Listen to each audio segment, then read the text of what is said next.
की, श्री परीक्षित जी महाराज की, सब संतन की, सब भक्तन की, सब विप्रन की, गिरिराज धरण की जय। श्याम सुंदर श्री यमुने महारानी की, रजरानी की, रसरानी की, महारानी की, श्री काली मैया की, गंगा मैया की। जय जय श्री राम, जय जय श्री राम, जय जय श्री राम। नमः पार्वती पतये हर हर महादेव। परम मंगल में परात्पर अखिलेश्वर अकारं करुणावरुणालय भक्तवान शाकल्पतरु तड़िद्वत वृंदित पीतांबरधारी श्री बालकृष्ण लाल की वांगमयी प्रतिमूर्ति, शब्दमयी प्रतिमूर्ति, हम आप सबके मध्य में विराजमान श्रीमद् भागवत महापुराण को बारंबार प्रणाम। मंच पर विराजमान कृपा करके आज न तानपुरा है, न बेंजो है, न वायलिन है, केवल हारमोनियम का स्वर है। आज कृपा करके हम आप सबके मध्य में विराजे परम पूजनीय प्रातस्मरणीय श्री अनंत दास जी महाराज एवं आज हमारे महाप्रभु जगन्नाथ जी के 2 दिन से इतना याद कर रहे थे महाप्रभु जी को, तो महाप्रभु जी की कृपा प्रसादी ध्वजा जी लेकर के और ठाकुर जी का रात का बड़ श्रृंगार का जो वस्त्र होता है वो लेकर के हमारे देवी प्रसाद भैया, विश्वा भैया, और कल महाप्रसाद भी आया था महाप्रभु जी का। सुबह जो महाप्रसाद पाए वहां से वंदे भारत ट्रेन से आए, रात में 9 बजे फिर हमने रात्रि में ठाकुर जी का खिचड़ी महाप्रसाद भी पाया। तो ये लगा कि भाई प्रेम एक जगह से नहीं है, दोनों जगह से है। हम जितना याद कर रहे हैं महाप्रभु जी भी याद कर रहे हैं। क्या लेके आए हैं? जगन्नाथ जी हैं? क्या है? हाँ, जगन्नाथ जी हैं। हाँ, अभी किसी के आगे ऐसे आगे आगे देते जाओ, सबके सिर पर बैठ के यहाँ आ जाएंगे ठाकुर जी। हाँ हाँ, जय हो। सब लोग जो जो उनके आगे हैं वो आगे देते जाओ भैया, मंच तक पहुंचवा दो। अब ये नहीं कि पूरी जनता में ही घूमे जगन्नाथ जी, उनको यहां पहुंचवाना है। हाँ, जय हो। बाकी सब बैठ जाओ। हाँ, सबकी सामग्री ले लेंगे। पीछे वालों के हम कुछ कर नहीं सकते, आवाज आवे तो कथा सुनो, नहीं तो आगे वालों से पूछ लेना क्या बोल रहे हैं। माइक तो लगाए हैं पर पता नहीं क्यों नहीं आती आवाज। ठाकुर जी की बड़ी कृपा है हमारे महाप्रभु जगन्नाथ जी का। भैया वो बहुत शांति से उनको यहां पहुंचवाने का आपको काम दिया है। आप तो सब खेल रहे हो उनके साथ। कोई एक व्यक्ति लेके यहां दे जाए। हाँ, यहाँ ले लो भैया, कीर्तन भैया, उनसे ले लो। ले लो, नहीं मानेंगे। अरे लड़ लिए महाराज, अद्भुत हैं बंगाल के लोग, अद्भुत ही हैं। 2 दिन हो गए हमको कलकत्ता में, पर 2 दिन में वो ग्रीन कुर्ता वाले भैया उनको दे दो। हाँ, अद्भुत आनंद हुआ, खूब सुख मिला। महाप्रभु जगन्नाथ जी बड़े प्यारे ठाकुर हैं और ऐसे ठाकुर जी हैं। अगर भारतवर्ष में हम ये बात कहते हैं तो कई लोगों को अनुचित भी लग सकता है, पर ये बात बिल्कुल सत्य है। हमने अपने अनुभव से जो अनुभव किया वो बता रहे हैं कि कोई अगर बेमन से भी जगन्नाथ जी का नाम बहुत बोलता है ना, तो जगन्नाथ जी उस पर भी कृपा करते हैं, उसके पास भी किसी ना किसी रूप से आते ही हैं। लो महाराज, वाह, श्री जगन्नाथ महाप्रभु की जय। ऐसे महाप्रभु जगन्नाथ, तो कल परसों खूब याद किया महाप्रभु जी को, तो कल कृपा हुई और ठाकुर जी का महाप्रसाद भी आया। महाप्रसाद के साथ साथ ठाकुर जी की ध्वजा जी भी पधारी, ठाकुर जी के वस्त्र भी आए। और अब एक बात अगर कहूं तो देखो, नक्शे सिख तक जगन्नाथ जी पूरे आए। प्रसाद कहां रखा जाता है? सन्मुख। प्रसाद जो ठाकुर जी के आगे पधराया जाता है वो सन्मुख रखा जाता है। तो कहीं ना कहीं चरण के भाव से ठाकुर जी का प्रसाद सन्मुख रखा गया, तो चरण से वो आ गया। मध्य में ठाकुर जी वस्त्र पहनते हैं तो ठाकुर जी के वस्त्र आ गए, और शिखर पर ध्वजा जी रहते हैं। तो मतलब ठाकुर जी आधे अधूरे नहीं आए, पूरे पूरे आए, पूरे पूरे पधारे। अद्भुत है महाप्रभु जगन्नाथ, बारंबार उन्हें प्रणाम करते हैं। आज हमारे बीच जगन्नाथपुरी से पधारे हैं हमारे दोनों भैया, हमारे पूज्य श्री अनंत दास जी महाराज भी आए हैं। फ्लाइट बाबा, पायलट बाबा, वनडे बाबा, बहुत सारे नाम हैं आपके, हसमुख बाबा। हम पर तो आजकल इतनी कृपा होती है, महाराज जी के लगभग कथाओं में दर्शन हो जाते हैं, और ये कृपा करके महाराज जी स्वयं आ जाते हैं, तो बड़ा हृदय को आनंद मिलता है। मंच पर विराजमान समस्त विप्रवृंद, समस्त गंधर्वजन, हमारे कथा के समस्त श्रोता भाई बंधुजन, ईस्ट कोलकाता नागरिक फाउंडेशन ट्रस्ट जिसके माध्यम से कथा हो रही है, कथा के मुख्य यजमान श्री चंडी प्रसाद जी और उनका पूरा परिवार और सह यजमान जन और आए हुए आप सभी श्रोता भाई बंधु सबको जय श्री कृष्ण, जय सिया राम, जय श्रीमन नारायण, जय जय श्री राधे, हरि बोल। खूब कृपा ठाकुर जी की हो रही है, इतनी संख्या में आप सब लोग आ रहे हैं। और अभी तो हमें दिख रहा है कि पंडाल के पीछे जहां जगह खत्म होती है वहां खेल पार्क के पीछे, उसमें भी लोग खेलते खेलते कथा सुन रहे हैं, स्लाइडर लगी हैं उस पर फिसल फिसल के कथा सुन रहे हैं। जय हो, आप सबकी भी जय हो भैया, पीछे वाली इनकी भी जय हो। सब लोग इतने आनंद और उत्साह में भर करके कथा का रस ले रहे हैं, ये बड़े सुख की बात। देखो हमें तो यहाँ टीवी पर दिख रहा है, उस स्लाइडर पर बैठ के, एक बारी वो बच्चों के झूलने के लिए है, उस पर बैठ के कथा सुन रहे हैं। लेकिन भाव कुभाव अनख आलस हो, नाम जपत मंगल दिश दस हो। ये देखो यहाँ बैठे हैं, जाली से बाहर बैठे हैं, असली श्रोता आप ही हो। ये कुर्सी वाले, सोफा वाले, सन्मुख वाले तो माध्यम है, पर असली तो यही लोग हैं। देखो कैसे कथा सुन रहे, कहाँ बैठे हैं। कुछ माताएं बहनें यहाँ पीछे बैठी, उनको दिखे ही नहीं रहे, तब भी सुन रही हैं।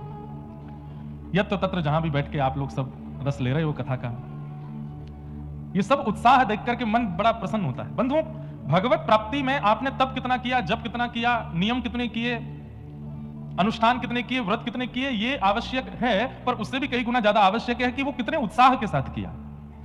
अब एकादशी व्रत तो करते हैं, पर उसमें यही भाव लगा रहता है कि द्वादशी कब आवे तो हम रोटी खावें।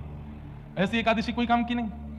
गिरिराज जी परिक्रमा शुरू तो की, लेकिन 11 किलोमीटर बाद बस यही पूछ रहे कब आएगी, कब होगा, पूरी कब होगी, अब कितनी और बची भैया, नहीं और बताओ। कोई जबरदस्ती है क्या?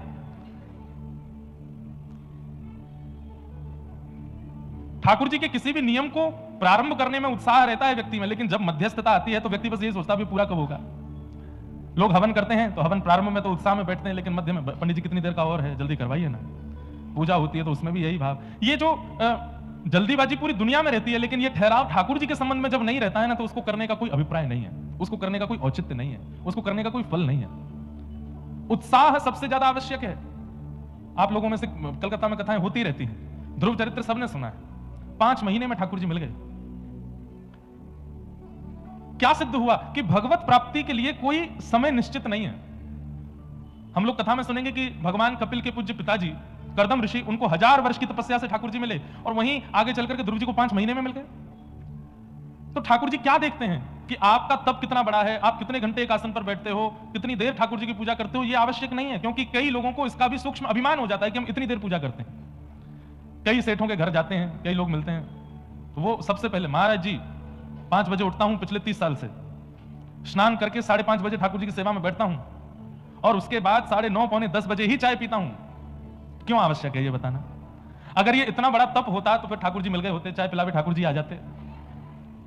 कि आवश्यक क्यों है? हर महीने हम गिरिराज जी की परिक्रमा करते हैं, ये बताना जरूरी क्यों है? हर महीने हम लोग जगन्नाथपुरी जाके ध्वजा जी अर्पित करते हैं, ये कहना, ये अभिमान है, ये भक्ति नहीं है, ये अभिमान है, ये अहम है। आज सुबह हमारे पूज्य राधा कृष्ण महाराज जी से चर्चा हो रही थी फोन पे। उन्होंने बहुत सुंदर एक बंगला कीर्तन सुनाया। कीर्तन नहीं, एक कवि की एक रचना है, मुझे बहुत अच्छा लगा। बंगाली तो हमसे आती नहीं है, लेकिन प्रयास करते हैं, गा दें, लेकिन उसके भाव बहुत सुंदर हैं। यहाँ के एक प्रसिद्ध जो हमारे यजमान जी का नाम है चंडी प्रसाद, इसी नाम के कवि हुए बंगाल में। उनकी रचना श्री चैतन्य महाप्रभु को बहुत प्रिय लगती थी, और उन्होंने अपने एक कविता में, कविताएं तो बहुत नहीं होंगी उनकी, लेकिन एक कविता में उन्होंने इतना सुंदर भक्ति का स्वरूप क्या होना चाहिए इसका वर्णन किया। किछु दिन मोने मोने, किछु दिन मोने मोने, किछु दिन मोने मोने घोरेर कोने श्यामेर प्रीति राव गोपे। किछु दिन मोने मोने, किछु दिन मोने मोने। श्री चैतन्य महाप्रभु जब इनका कीर्तन सुनते थे, कवित्व सुनते थे, मैं गाऊंगा, बजाते रहो धीरे धीरे, गलती हो तो क्षमा करना, बोले अर्थ पूरा बताऊंगा आपको। बंगला भाषा में होठों का गोल होना बहुत जरूरी है, और वो हमारे हैं नहीं। चोल वो, खा वो, पी वो, अब ये कैसे, ये तो होठ गोल ही हो, मतलब जैसे वंशी बजती है ना गोल होठ से, वैसे ही बंगला भाषा भी गोल होठ से ही बोलती है, मानो सब वंशी ही बजाते हैं, इसीलिए इतनी मधुर भाषा है यहाँ की। तो महाप्रभु जी को इनका कवित्व बहुत सुंदर लगता था, और आप अपनी कविता में लिख रहे हैं, आपको तो समझ आ गया होगा। बोले कुछ दिन मौन मौन, घर के कोने में बैठ करके श्याम सुंदर को याद करो, किसी को पता ना चलने पाए कि तुम ठाकुर जी को याद कर रहे हो। हमारी आपकी तरह प्रचार नहीं करना है, मैं परिक्रमा करता हूं, मैं 5 घंटे बैठ करके भजन करता हूं, नाम करता हूं, 2 लाख नाम रोज करता हूं, ये सब नहीं करना है। क्या करना है? किछु दिन मोने मोने, किछु दिन मोने मोने,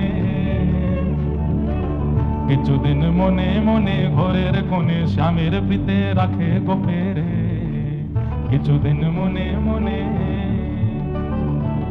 इशारा को भी कोथा गोते माथे, देखी से जेनो केनु ना जाने केनु ना शोने केनु ना बुझे, किछु दिन मोने मोने, किछु दिन मोने मोने। एक घर के कोने में बैठ करके केवल याद करो, कोई किसी को पता ना चले।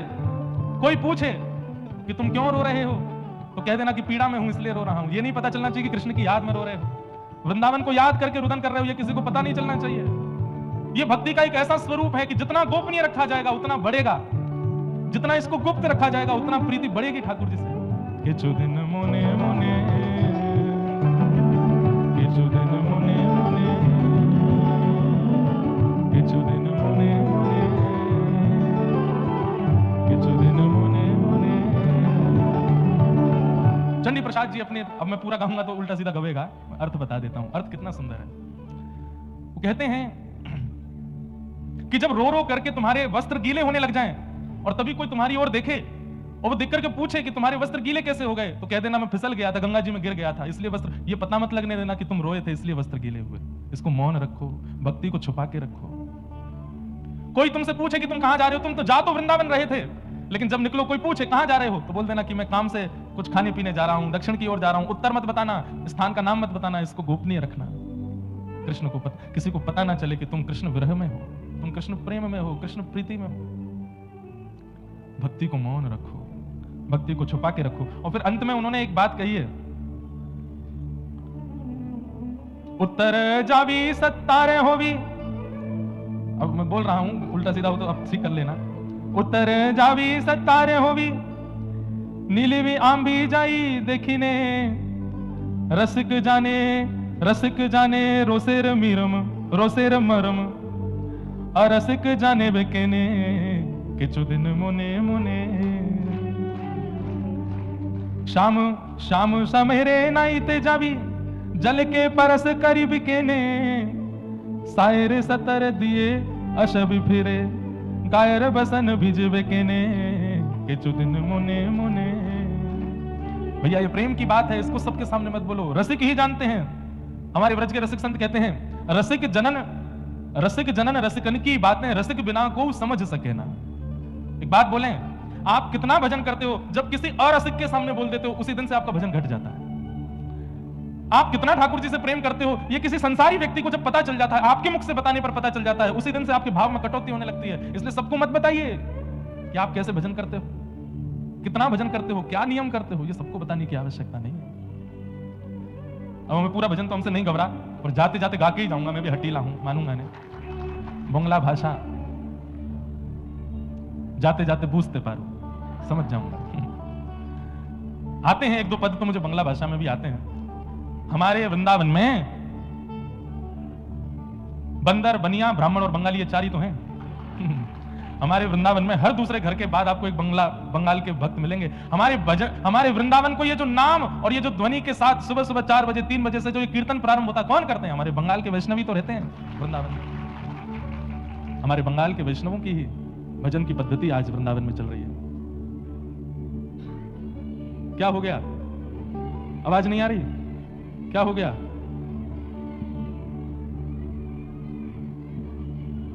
कोई रो रहा है? क्या है भैया वहां देखो, क्या है? हैं? स्क्रीन नहीं चल रही, स्क्रीन नहीं चल रही, आवाज नहीं आ रही है, ये 2 काम हो रहे हैं। बैठ जाओ बैठ जाओ बैठ जाओ, मैं अभी करवाता हूं। अब कल से मैं ही ठीक करने आया करूंगा सर, बैठ जाओ। अब क्या बताएं, हम छोटे मोटे वक्ता हैं, ऐसी व्यवस्था ही रहती है हमारी, तो ज्यादा कोई विशेष तो है नहीं।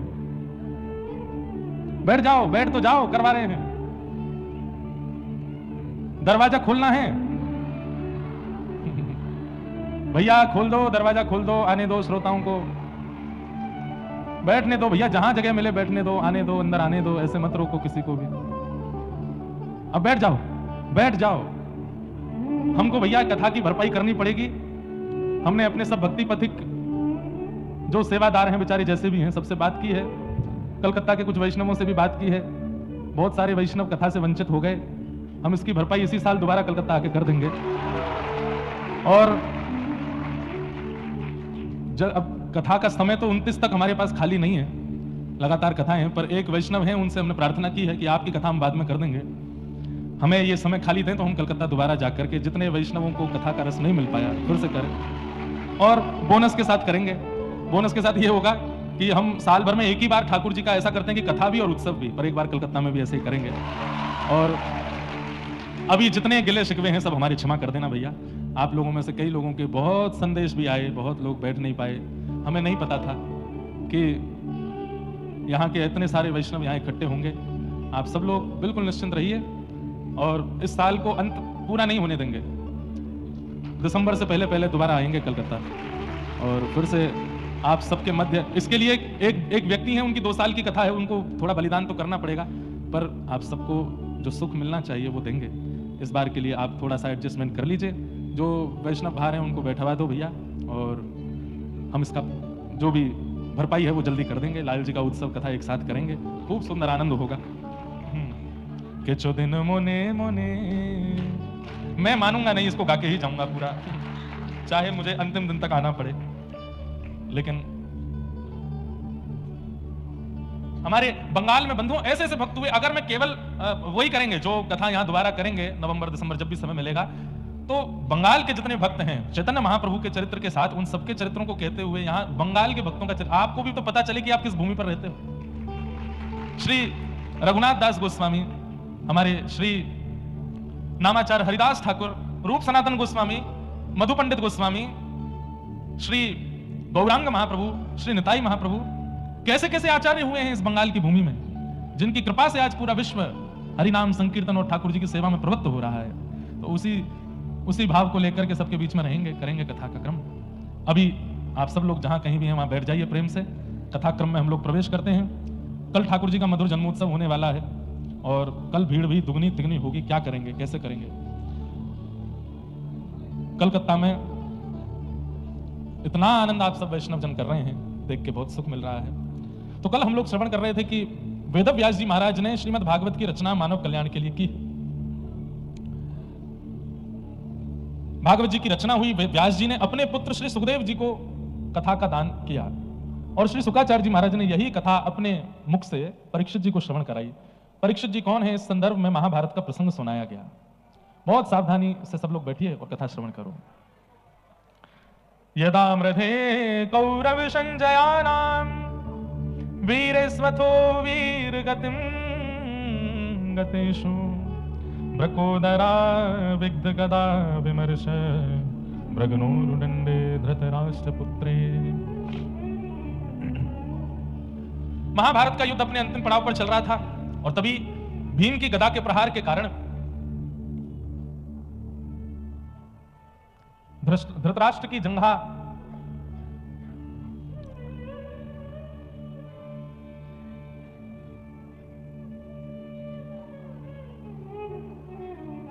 ये हल्ला बाहर से न कम हो जाए, इसका प्रयास जरूर कर लीजिए। मोने मोने गा रहे हैं और हल्लेर हल्लेर हो रहा है। अच्छा, आज्ञा का पालन एक को बोलते हैं, 10 उठ के तो चुप करा ले जाते हैं। तो हम क्या बता रहे थे? हाँ, महाभारत का युद्ध अपने अंतिम पड़ाव पर चल रहा था और यहां भीम ने अपनी गदा का प्रहार किया, दुर्योधन की जंघा टूट गई। महाभारत का युद्ध पांडव जीत गए।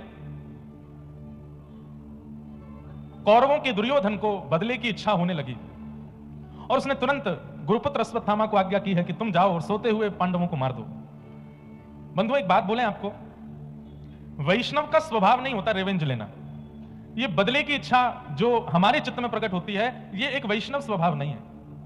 हाँ, किसी ने हमारे साथ कुछ अनुचित किया, किसी ने हमारे साथ कुछ गलत किया, तो हम वैष्णव हैं तो वैष्णव इतनी प्रार्थना करता है कि ठाकुर जी जो अनुकूल हो, जो अच्छा हो वो आप देख लीजिएगा, मुझे इससे कुछ नहीं कहना है।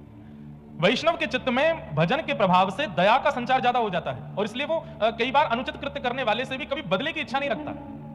वो ठाकुर जी पे छोड़ता है, नाथ आप देख लीजिएगा जो इसके लिए उचित हो, दंड देना ना देना ये आपकी इच्छा है, मुझे इससे बदला नहीं लेना है। कई लोग इस बात को कह देंगे कि महाराज जी तो क्या हम भीगी बिल्ली बन के बैठे रहे, हम कुछ ना कहें, हमारे साथ कोई ऐसा कर दे, अन्याय कर दे, दुराचार कर दे, दूषित कृत्य करे तो हम क्या ऐसे ही बैठे रहे?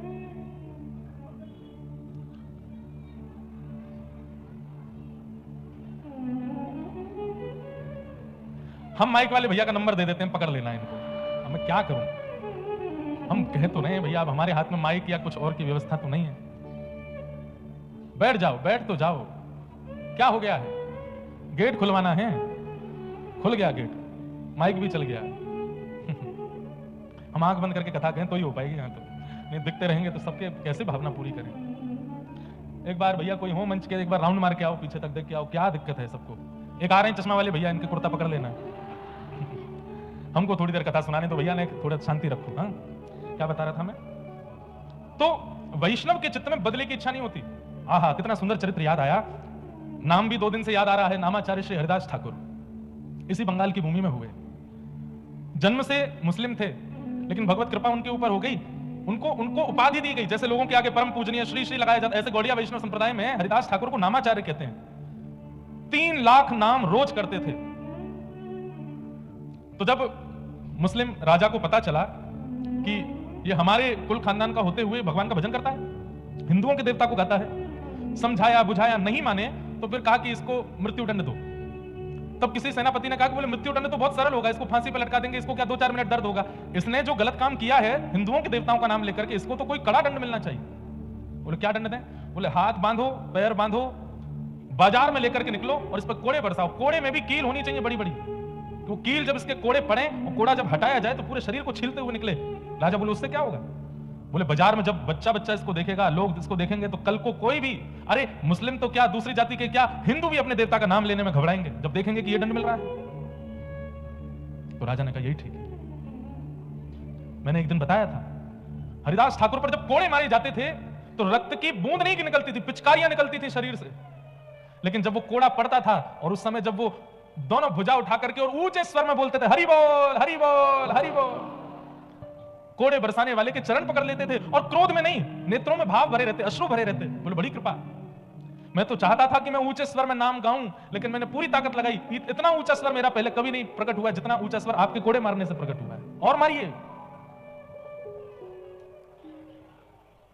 प्रसंग आता है कि जब भक्त के ऊपर पीड़ा आती है और भक्त जब क्षमा करने लगता है तो ठाकुर जी फिर बदला लेने के लिए आते हैं।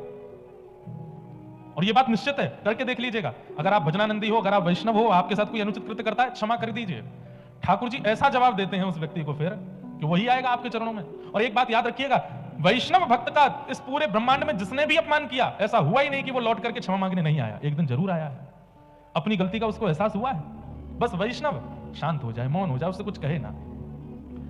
जब हरिदास ठाकुर पर इतने कोड़े मारे गए, इसके बाद भी उन्होंने कुछ नहीं कहा। महाप्रभु जगन्नाथ जी को आवेश आ गया और तुरंत सुदर्शन जी को आज्ञा की है, जाओ जाकर के इन म्लेच्छों को नष्ट कर दो, और इनको ही नहीं, इनके पूरे पृथ्वी पर जितने म्लेच्छ हैं सबको नष्ट कर दो। कोड़े बरसाए जा रहे हैं, सब लोग इधर देखो, ध्यान से सुनो। बाजार में कोड़े बरसाए जा रहे हैं, बच्चे अपने घरों में डर करके बैठे हैं, मां से पूछते हैं मां इनको क्यों मार रहे हैं? बोले ये हरे कृष्ण हरे राम बोलते हैं इसलिए मार रहे हैं, तुम मत बोलना कभी। इतना भय बैठ गया लोगों के अंदर। और उसी समय आकाश में एक सूर्य तो थे ही, दूसरे सूर्य प्रकट हो गए। एक सूर्य जो स्थित सूर्य हैं, उनसे भी तीव्र तेज वाले सूर्य साक्षात सुदर्शन जी आकाश में आ गए। और जैसे ही वो सुदर्शन जी नीचे पृथ्वी पर उन म्लेच्छों को नष्ट करने के लिए आने लगे, हरिदास ठाकुर भुजा उठा के रोने लगे, नहीं जगन्नाथ, नहीं महाप्रभु, ऐसा मत कीजिए। सुदर्शन जी प्रकट हो गए, प्रकट होकर के बोले हरिदास, ये तुम पर कोड़े मार रहे हैं और तुम पर किए जा रहे अत्याचार को देख करके लोग नाम गान करना बंद कर दे रहे हो, तुम कह रहे हो इनको मत मारो, क्यों? जरा हटो तो मुझे देखने दो इन लोगों को। चरणों में गिर गए, बोले नहीं सुदर्शन जी, ये त्रेता नहीं है, ये सतयुग नहीं है, ये द्वापर नहीं है, ये कलयुग है। आपने त्रेता में उद्धार किया है, आपने द्वापर में उद्धार किया है, आपने सतयुग में उद्धार किया है, कलयुग में उद्धार नहीं। कलयुग में तो स्वीकार करना है, सबको स्वीकार करना है, सबका कल्याण करना है। इसीलिए आज भी आप जगन्नाथपुरी में देखेंगे, महाप्रभु जगन्नाथ जी के बगल में सुदर्शन जी तीखे नहीं है। सुदर्शन जी का स्वरूप क्या है? उनके जो कोने हैं वो तीखे हैं। उनका जो स्वरूप है, आज नील चक्र का आप दर्शन करेंगे जगन्नाथ मंदिर के ऊपर, नील चक्र खूब तीखा है। अगर वो नील चक्र जोर से घूमने लगे, किसी के नगर उड़ाने की सामर्थ्य नील चक्र में है, लेकिन महाप्रभु जगन्नाथ जी के बगल में जो सुदर्शन जी विराजमान है, लोगों ने दर्शन किए कि नहीं पता नहीं, वो एक दंड के रूप में बैठे हैं, दंड के रूप में। सुदर्शन जी का वो स्वरूप नहीं है। क्यों? क्योंकि कलिकाल में इन भक्तों ने ठाकुर जी से प्रार्थना की कि यहां पर संहार नहीं करना है, यहां पर उद्धार नहीं करना है, यहां तो हर किसी को स्वीकार करना है। सुदर्शन जी महाराज शांत हो गए। महाप्रभु जगन्नाथ जी से जाके बोले हरिदास ठाकुर ही नहीं मारने दे रहा है। महाप्रभु जी बोले ये मेरे भक्त हैं, ये अपने ऊपर अत्याचार करने वालों को भी क्षमा कर रहे हैं, बोले कलिकाल के भक्त हैं। ऐसे नामाचार्य हरिदास ठाकुर। फिर उनकी बड़ी सुंदर कथा है कि इतना मारा फिर भी उनकी मृत्यु नहीं हुई, तो उन सैनिकों को लगने लगा कि ये तो मर नहीं रहा है, और अगर ये नहीं मरा तो राजा हमको मार देगा। तो उनकी पीड़ा देख करके हरिदास ठाकुर बोलने लगे क्या बात है? बोले तू मरता नहीं है और तू नहीं मरेगा तो राजा हमको मार देगा। तो हरिदास ठाकुर बोले चिंता नहीं करो, मैं अभी मर जाता हूं। लेट करके अपने आप प्राण त्याग दिए और बोले अब आप राजा से जाकर के कह दो कि मैं प्राण त्याग चुका हूं। ऐसे हरिदास ठाकुर नामाचार्य, नाम 3 लाख नाम रोज करते थे, कोड़ों से नहीं मरे, हर प्रकार की योजनाएं बना ली, फिर भी उनकी मृत्यु नहीं हुई। और उनके जीवित रहने से लोगों के अंदर नाम का प्रभाव बढ़ता जा रहा था। भले ही लोग प्रकट रूप से नाम नहीं गाते थे, लेकिन एकांत में जाकर के हरिदास ठाकुर का स्मरण करके नाम करते थे कि नाम का प्रभाव है हरिदास ठाकुर का। तब म्लेच्छों ने विचार किया कि हरिदास ठाकुर ऐसे तो नहीं मर रहा है, अगर इसका चरित्र हनन हो जाए, अगर इसका चरित्र हनन हो जाए तो हो सकता है कि नगर में इनका दुष्प्रचार होगा तो लोग इनकी बात मानना बंद कर देंगे। तब म्लेच्छ राजा ने एक नगर वैश्या को बुलाया और कहा कि हरिदास ठाकुर जिस कुटिया में बैठ के भजन करता है तुम वहां चली जाओ और कैसे भी करके उसको बहला फुसला करके और अपना बनाने का प्रयास करो, और कुछ नहीं, वो तुम्हारे ऊपर केवल हाथ रखे, आशीर्वाद देने को ही हाथ रखे, तुम बस चिल्ला करके हल्ला कर देना, तभी हम पूरे नगर को लेकर पहुंच जाएंगे और हरिदास ठाकुर पर उसके चरित्र हनन का आरोप लगा देंगे। वैश्या बोली ठीक है, ये तो मेरे बाएं हाथ का खेल है। पहुंच गई वैश्या, हरिदास ठाकुर बैठे हैं। वैश्या ने जाकर के कहा ये आपके बंगाल के भक्त हैं। वैश्या जाकर के बैठ गई और बोली महाराज क्या कर रहे हैं? बोले मैं नाम कर रहा हूं। बोले इतने युवा हैं आप, इतना सुंदर आपका यौवन है, अभी युवावस्था में है, कहां नाम कर रहे हैं? मेरी इच्छा है, मेरे पास बैठिए, मुझसे थोड़ी बात कीजिए। हरिदास ठाकुर बोले देवी आप मेरे कुटिया में आई हैं, आपकी इच्छा जरूर पूरी करूंगा, लेकिन मेरा नियम है मैं 3 लाख नाम किए बिना कुछ नहीं करता, पहले अपना नाम कर लूं उसके बाद आपसे मिलूंगा। आप थोड़ी देर प्रतीक्षा करो, बस मेरा नाम हो जाए फिर मिलता हूं। वैश्या बैठ गई सामने और श्री हरिदास ठाकुर नाम में लग गए। करते करते करते दोपहर हो गई, दोपहर से शाम हो गई, शाम से रात हो गई। सामने बैठी वैश्या को नींद आने लगी। हरिदास ठाकुर बोले आपको निद्रा आ रही है, आप चाहो तो थोड़ी देर विश्राम कर लो। यहां वैश्याएं सुधर रही हैं, यहां पे सब सुधर रहे हैं, पर ये कब सुधरेंगे? अरे सुन लो भैया, मोनेर मोनेर। तो वैश्या बोली आप अपना नाम कर लीजिए, मैं कल आ जाऊंगी आपके पास। बोला हाँ कल आ जाना। हरिदास ठाकुर का नियम था कि 12 बजे अगर 3 लाख नाम पूरे हुए तो 12:01 पर दूसरे दिन का नाम शुरू कर देते थे। वैश्या सुबह फिर से आ गई, आकर के देखा तो हरिदास ठाकुर फिर से नाम में बैठे। बोले आपका कल का पूरा नहीं? बोले कल का तो पूरा हो गया, दूसरे दिन का शुरू हो गया। अभी देवी अब तो प्रतीक्षा कर, आप अगर थोड़ी देर पहले आती, जब नाम पूरा हुआ तभी आ जाती तो आप जो कहती मैं आपकी इच्छा पूरी करता, पर अब तो दूसरे दिन का नाम चल रहा है, अभी 3 लाख होगा तभी बात करूंगा मैं। वैश्या फिर बैठ गई सामने, जपते जपते जपते हरिदास ठाकुर नाम नहीं जप रहे हैं, प्रत्येक नाम में प्रार्थना कर रहे हैं कि हे जगन्नाथ मेरे इस नाम का बल, मेरे इस नाम का प्रभाव, मेरे इस नाम का पुण्य इसको दे देना। ये इतनी सुंदर है, इतना अच्छा गाती है, इतने सुंदर इसके नेत्र हैं, इतना सर्वांगीण इसका सुंदर मधुर है, अगर ये सर्वांगीण अंग से आपका नाम गाएगी तो आपको प्राप्त कर लेगी। मेरे इस नाम का प्रभाव नाथ इसके हृदय को पवित्र कर देना। दूसरा दिन भी निकल गया। वैश्या रात्रि में बोली मैं जाती हूं, कल फिर आऊंगी, मुझे सही समय बताओ कितने बजे नाम पूरा होता है? बोले मुझे समय तो नहीं पता, पर तुम आ जाना सुबह भोर में, मंगला में आ जाना, सुबह सुबह 4 बजे आ जाना। ठीक है। अगले दिन तीसरे दिन वैश्या 4 बजे पहुंच गई। हरिदास ठाकुर तीसरे दिन का नाम प्रारंभ कर चुके थे। बोले अब तो देवी प्रारंभ हो गया, अब तो ये पूरा। तब उस वैश्या के मन में ये आया कि मेरा रूप इतना सुंदर है, मैं जिसको देख लेती हूं वो मेरे पीछे खिंचा चला आता है, और मैं 3 दिन से इनके यहां आ रही हूं, ये क्या 2 अक्षर का नाम है जिसके पीछे ये मेरी ओर नहीं देख रहे हैं? ऐसा क्या है इस नाम में जिस नाम के प्रभाव से ये मेरी ओर नहीं देख रहा? तब उसने प्रार्थना करते हुए कहा आप क्या नाम करते हैं, थोड़ा मुझे सुनाएंगे? बोले सुनोगे?